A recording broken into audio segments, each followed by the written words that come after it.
السلام علیکم life changers. ہمارا آج کا ٹاپک ہے کامیابی اور خوشحالی حاصل کرنے سے پہلے۔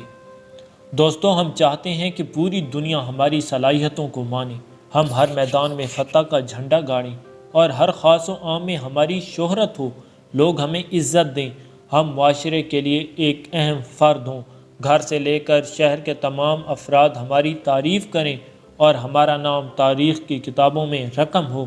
لیکن ان تمام خواہشات کو حاصل کرنا ناممکن لگتا ہے۔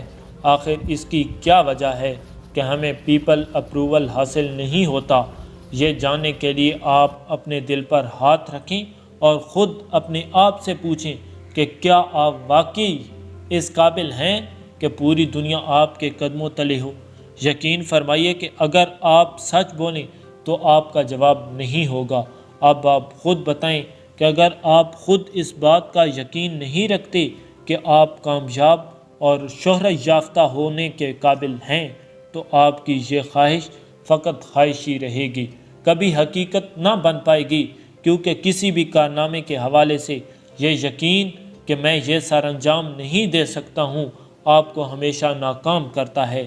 اگر آپ کو خود پر یقین نہیں تو دنیا آپ پر کیسے یقین کرے گی؟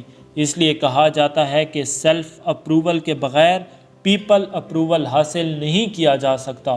آپ اپنی ذات کو قابل احترام نہیں سمجھتے تو کوئی فرد آپ کی عزت نہیں کرے گا۔ آپ خود کو منفرد نہیں مانتے تو لوگ میں آپ کی انفرادیت کبھی ظاہر نہیں ہوگی۔ اس لیے آپ کے اندر اپنی صلاحیتوں، اپنے کام اور اپنی کامیابی کے حوالے سے پختہ یقین ہونا چاہیے۔ کہا جاتا ہے بلیو اٹ اچیو اٹ۔ کامیاب اور ناکام لوگوں کے عقائد، نظریات، بیلیف میں زمین و آسمان کا فرق ہوتا ہے۔ ہمارے عقائد ہمارا لاشعوری انتخاب ہوتے ہیں، یہ ہماری زندگی کے خوابوں کو حقیقت میں بدلنے کی طاقت رکھتے ہیں۔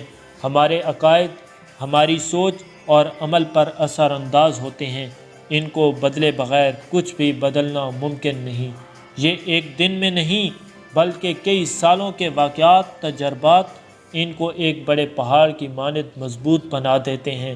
اگر آپ کو یہ یقین ہے کہ کامیابی محنت سے نہیں قسمت سے ملتی ہے تو آپ محنت کے لیے کبھی تیار نہیں ہوں گے، قسمت کا انتظار کرتے ہوئے عمر گنوا دیں گے اور یہ یقین آپ کو ناکام کر دے گا۔ ہمارے عقائد ان لوگوں سے مشابہت رکھتے ہیں جن سے ہم بہت زیادہ متاثر ہوتے ہیں۔ ایک کامیاب انسان کے عقائد بہت پختہ اور پیداواری ہوتے ہیں، اس لیے وہ دوسروں سے جلدی کامیابی کی تمام منازل طے کر جاتا ہے۔ عقائد کو بھی کہا جا سکتا ہے کیونکہ یہ آپ کی ذہنی اور جذباتی حالت کو سنبھالنے کے ذمہ دار ہوتے ہیں۔ آپ کے عقائد بننے میں درج ذیل محرکات کا عمل دخل ہوتا ہے۔ نمبر 1، ابتدائی ماحول۔ بچہ جو کچھ دیکھتا ہے اس پر یقین کر لیتا ہے۔ ایک بچے کے پاس درست انتخاب کی صلاحیت نہیں ہوتی، اس لیے اس کو فراہم کردہ ماحول اس کے نظریات اور عقائد کو بنانے میں اپنا حصہ ڈال دیتا ہے۔ نمبر 2، والدین اور رشتہ دار۔ والدین کا کردار بچے کی شخصیت اور نظریات کا لازمی جز بن جاتا ہے۔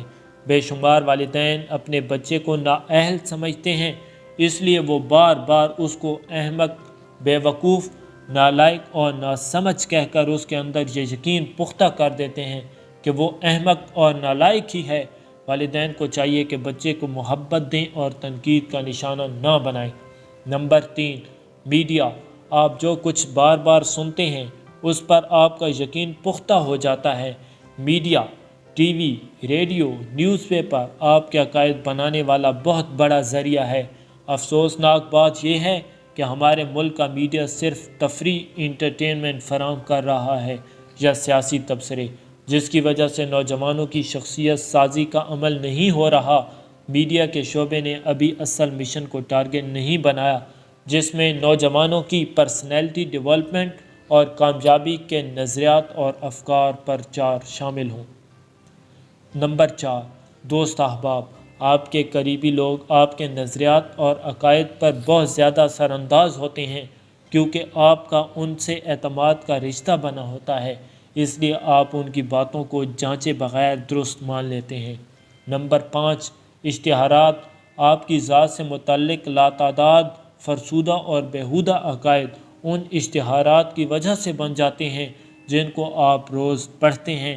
اس کی بہترین مثال نیم حکیم اور عامل باباؤں کے اشتہار ہیں جو ہر اخبار اور دیوار کی زینت بنے ہوئے ہیں، اور ان کی تباہ کاری یہ ہے کہ ہمارے ملک کا ہر نوجوان خود کو کمزور اور ناتواں سمجھتا ہے، اور ہر دوسری عورت کا اس بات پر یقین مستحکم ہو چکا ہے کہ مجھ پر جادو کیا گیا ہے۔ نمبر 6، واقعات، تجربات اور حادثات۔ ہماری زندگی کے تمام واقعات پر ہمارا اختیار نہیں ہوتا۔ وہ واقعہ جس کو آپ اپنی آنکھوں سے ہوتا ہوا دیکھتے ہیں یا کسی کی زبانی سنتے ہیں، اس کے نتیجے پر آپ کا یقین پختہ ہو جاتا ہے۔ نمبر 7، اساتذہ۔ آپ کی کامیابی میں بہت بڑا کردار آپ کے استاد، گرو، مرشد، رہبر اور مینٹر کا ہے، کیونکہ آپ جس کو آئیڈیل مانتے ہیں اس کی بتائی ہوئی بات آپ کے لیے سند کی حیثیت رکھتی ہے۔ میرا ذاتی تجربہ ہے کہ اگر استاد نالائق بچے میں فقط یہ یقین پیدا کر دے کہ وہ لائق ہو سکتا ہے تو بچے کی تقدیر بدل جاتی ہے۔ زیادہ تر لوگ بینائی کے بجائے اعتماد اور یقین کے سہارے چلتے ہیں۔ آپ کا یقین ہی روشنی دکھانے والا نہ ہو تو تاریکی آپ کا مقدر بن سکتی ہے۔ آج کے دور کی خوش قسمتی دیکھیے کہ ماہرین کی ریسرچ اس نتیجے پر پہنچ چکی ہے کہ آپ اپنے عقائد، نظریات کا شعوری انتخاب کر سکتے ہیں۔